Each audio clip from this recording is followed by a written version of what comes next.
मशहूर ब्रिटिश इतिहासकार Lord Acton का एक बड़ा चर्चित कथन है, power tends to corrupt and absolute power corrupts absolutely. इसका मतलब है कि जो ताकत है वो भ्रष्टाचार को जन्म देती है और निरंकुश ताकत पूरी सत्ता को भ्रष्ट बना देती है। और अगर ये निरंकुश ताकत एब्सोल्यूट पावर इंसान के हाथ में आ जाए तो इंसान कुछ भी कर सकता है।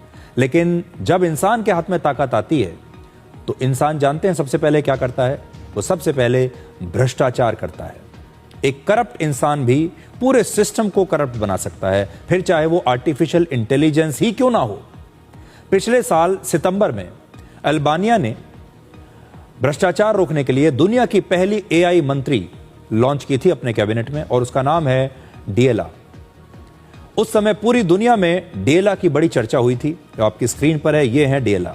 और अल्बानिया की सरकार ने यह दावा किया था कि ये एआई मंत्री वहां बढ़ते भ्रष्टाचार को खत्म कर देगी। लेकिन अब इस एआई को बनाने वाली एजेंसी के ही 2 बड़े अधिकारियों पर भ्रष्टाचार का आरोप लगा है।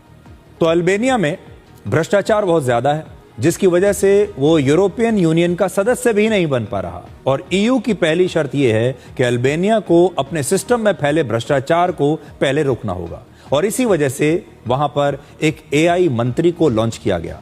इसे इसलिए लॉन्च किया गया था क्योंकि लोगों का मानना है कि आप एक मशीन को भ्रष्ट नहीं कर सकते, मशीन को मैनेज नहीं किया जा सकता। और इसीलिए लोगों का भरोसा जीतने के लिए उन्होंने एक एआई मंत्री बना दिया, जिससे यह साबित हो कि ये एआई जो मंत्री है ये साफ सुथरी सोच रखता है और ये भ्रष्ट नहीं है। शुरुआत के कुछ महीनों में इसने भ्रष्टाचार रोकने में एक बड़ी भूमिका निभाई भी। कई ऐसे सरकारी टेंडर इसने पकड़े जिसमें भ्रष्टाचार था। लेकिन अब एआई को बनाने वाली एजेंसी के ही 2 बड़े अधिकारियों पर रिश्वत लेकर घोटाला करने का आरोप लगा है। अब यह सवाल उठाया जा रहा है कि क्या इस एआई मंत्री के डेटा और एल्गोरिथम में भी छेड़छाड़ की गई है, और क्या इसका इस्तेमाल भी भ्रष्टाचार को छिपाने के लिए किया गया।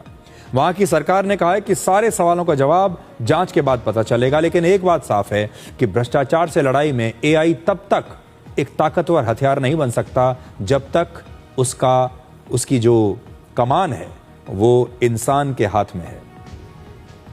और दुनिया भर में बड़े बड़े युद्ध तो जीते जा सकते हैं, लेकिन भ्रष्टाचार की लड़ाई जीतना सबसे मुश्किल है।